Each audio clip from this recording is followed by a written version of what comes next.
Tarbela dam میں پانی کے ساتھ آنے والی ریت اور مٹی کی وجہ سے سلٹیشن ہو جاتی ہے۔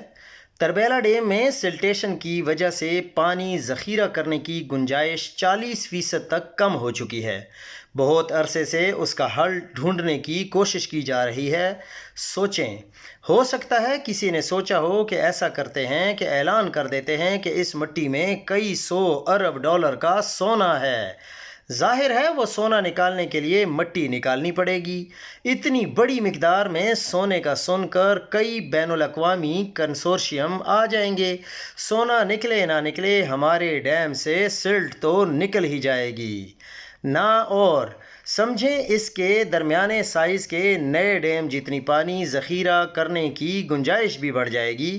بہرحال ویسے ہی میں بیٹھا ہوا تھا اور سوچ رہا تھا کہ کیونکہ اب تک کسی مستند سورس نے اس خبر میں دیے گئے سونے کی مقدار کے تخمینے کی تصدیق نہیں کی، جو کہ بار بار کہا جا رہا ہے کہ 636 ارب ڈالر کے سونے کے ذخائر دریائے تربیلا ڈیم میں موجود ہیں۔